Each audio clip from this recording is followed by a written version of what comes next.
अगदी लहानापासून सगळ्यात जास्त मोठ्यांना आवडणारा आज आपण खूप साध्या सोप्या पद्धतीत नवीन पद्धतीत आलू पराठा कसा बनवायचा त्याची रेसिपी बघणार आहोत। नेहमीपेक्षा 100% वेगळ्या पद्धतीत हा आलू पराठा आपण तयार केलेला आहे।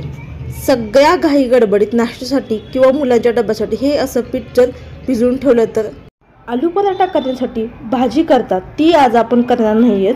आज आपण अगदी नवीन वेगळ्या पद्धतीने आलू पराठा करणार आहोत। तुम्हाला हा मोठ्यांना आणि लहानांना सुद्धा आवडेल इतका हा मस्त लागतो आलू पराठा। चला तर मग हा आलू पराठा कसा बनवायचा ते बघा। अशा छान छान रेसिपीसाठी वैष्णवी रेसिपी चॅनलला लाईक करा, सबस्क्राइब करा आणि बाजूला जे बेल आयकॉन आहे त्याला क्लिक करा। चला तर मग वेळ न घालवता रेसिपीला सुरुवात करूयात। आलू पराठा करण्यासाठी इथे मी काय बटाटे घेतले, मी इथे अर्धा किलो बटाटे घेतले, कुकरला लावून 2 शिट्ट्या काढल्या आणि उकडून घेतलेले बटाटे, साल काढून घेतलेले बटाट्यावरची। आता हे बटाटे आपल्याला किसून घ्यायचे आहेत किसणीने, कारण मॅश वगैरे करायचे नाही आहेत। हे बटाटे आपल्याला छानपैकी खिसून घ्यायचे आहेत। मी इथं सह राहिले देखील बटाटे खिसून घेतलेले आहेत। आता त्यासाठी इथे मी गव्हाचं पीठ घेतलेलं आहे। गव्हाचं पीठ मी इथे 4 कप घेतलेलं आहे स्वच्छ चाळून। आता ह्या पिठासाठी आता इथे तडका कढई घे, तडका कढईमध्ये आपल्याला 1.5 पळी तेल टाकायचे, कॅटलीतली पळी, कढीपत्त्याचे पाणी टाकायचे आणि हे कांदा आहे बारीक असा चिरून घेतलेला 2 कांदे। आता लालसर कलर येईपर्यंत आपल्याला तळसून घ्यायचा आहे तेलामध्ये। लालसर कलर आलेला आहे, आता थंड करण्यासाठी बाजूला ठेवून देऊ। आता इथे मी पुन्हा पिठामध्ये अर्धा चमचा हळद टाकलेली आहे, 1-2 चमचे गरम मसाला, कमी जास्त करू शकता गरम मसाल्याचं प्रमाण। इथे मी साधारण 3 चमचे लाल तिखट टाकलेलं आहे, कश्मीरी लाल तिखट आहे, आणि इथे अद्रक आणि लसणाची पेस्ट टाकलेली आहे। तुम्ही या ठिकाणी लसूण देखील किसून टाकू शकता किंवा बारीक देखील टाकू शकता करून मिक्सरमध्ये। आता इथे बारीक अशी कोथिंबीर चिरून घेतलेली, खूप छान लागते बारीक अशी कोथिंबीर चिरलेली, अवश्य टाका।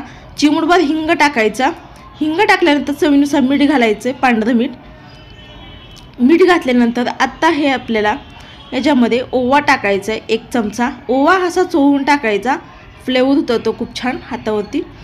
आता कांदा जो परतून घेतलेला होता तो सुद्धा आपल्याला ह्याच्यामध्ये घालायचा। कांदा परतून घेतल्यामुळे काय होतं, आपण पराठा लाटायला घेतला की तो फाटत नाही किंवा चिरत नाही, याच्याकरता कांदा आहे आपल्याला परतून घ्यायचा। आता त्याच्यामध्ये आपल्याला अर्धा चमचा जिरे पावडर टाकायची, जिरे पावडर थंड असते उन्हाळ्यासाठी, त्यासाठी जिरे पावडर टाकायची। आणि हे आता आपल्याला पीठ आहे ते जे मसाले जे सगळे टाकले होते या बटाटा आणि या पिठामध्ये मिक्स करून घ्यायच्या। सुरुवातीला अगोदर बटाटा, मसाले आणि पीठ, गव्हाचं पीठ एकत्रित असं मिक्स करायचं। सुरुवातीला लगेच पाणी घालायचं नाही, लागेल तसंच पाणी घालायचं, आधी सुरुवातीला मिक्स करून घ्यायचं हे पीठ। आणि थोडं पाणी घालत इथे मी गोळा मळून घेतलेला आहे। आता इथे अर्धा पळी तेल टाकायचे, कॅटलीतली पळी, आणि या पिठाला तेल टाकल्यानंतर एकसारखं असं पिठाला तेल लावून घ्यायचं आणि एकसारखा गोळा छान आणखीन एकदा मळून घ्यायचा। इथे बघू शकता छान असा मऊसूद देखील आपला पीठ देखील मळलं गेलेलं आहे। पीठ मळत असताना जास्त घट्ट देखील नाही, जास्त पातळ देखील नाही, अगदी मीडियम कन्सिस्टन्सीचं हे पीठ मळायचे। पुन्हा पाणीसुद्धा लूज पडू शकतं हे पीठ, त्यासाठी आपल्याला जास्त पातळ देखील मळायचं, अगदी मीडियम कन्सिस्टन्सीचं हे पीठ मळून घ्यायचं। आता आपल्याला या गोळा आपल्याला या बाउलमध्ये ठेवून झाकून ठेवायचे 5 मिनिट। मी ते मठ्ठा करण्यासाठी ताक घेतलेला आहे, लोणी काढून ताक घेतलेला आहे। ताक आहे ते खूप आंबट नाही आहे, काही नाही, एकदम मस्त आहे। तुम्ही या ठिकाणी दही घेऊ शकता, त्यामध्ये पाणी टाकायचं आणि घुसवून घ्यायचं रवीने। आता इथे आईस क्यूब टाकायचे 7 ते 8, चवीनुसार काळं मीठ टाकायचं आणि चाट मसाला टाकायचा अर्धा चमचा।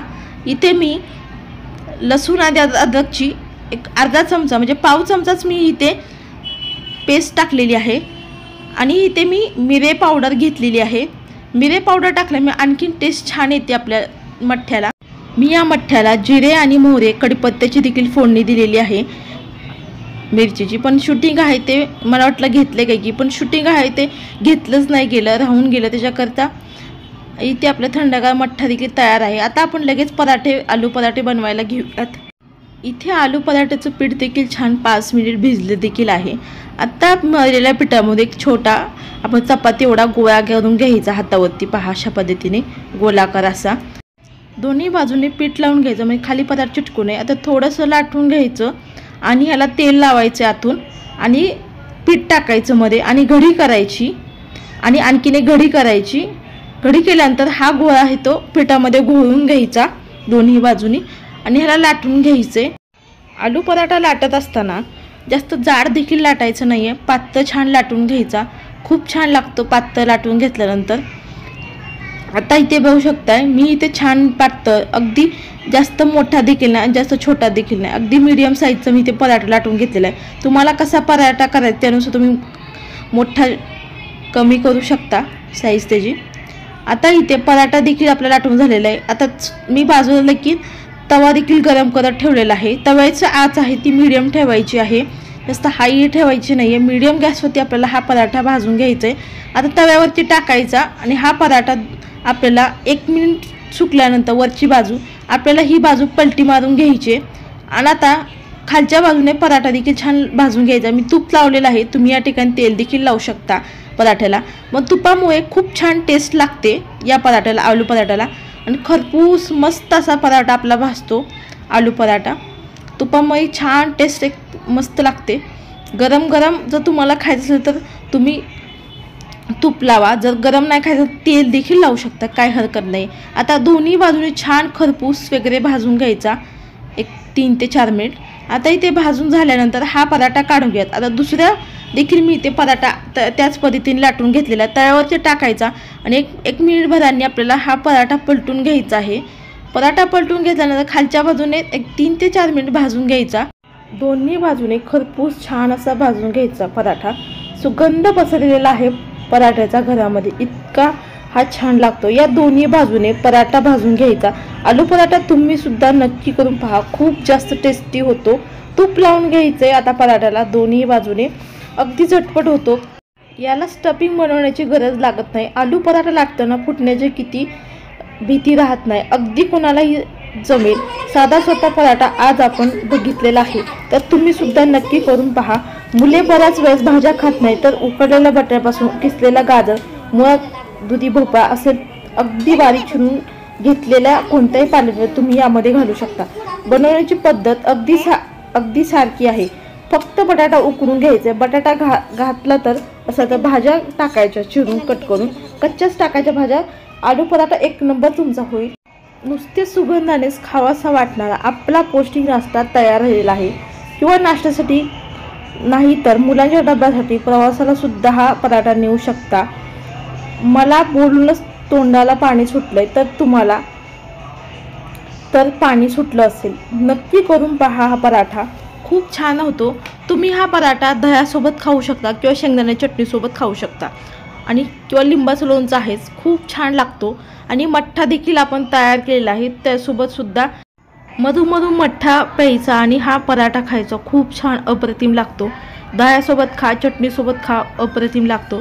मी ह्याच्यावर सुद्धा खूप चटण्या तुमच्याबरोबर शेअर केले आहेत, लिंक आहे ते डिस्क्रिप्शन बॉक्समध्ये येत आहे, नक्की जाऊन चेक करा। आता आजच्या नवीन पद्धतीचा पराठा, आलू पराठा कसा वाटला कमेंटद्वारे नक्की सांगा। अशा छान रेसिपीसाठी वैष्णव रेसिपी चॅनेलला लाईक करा, सबस्क्राईब करा आणि बाजूला जे बेल आयकॉन आहे त्यालाही क्लिक करा। जास्तीत जास्त जणांपर्यंत ही रेसिपी शेअर करा। तर वेळात वेळ काढून माझी रेसिपी पाहिल्याबद्दल तुमचं मनापासून धन्यवाद। चला तर मग मस्त जबरदस्त रेसिपीमध्ये भेटूयात पुन्हा एकदा, तोपर्यंत धन्यवाद।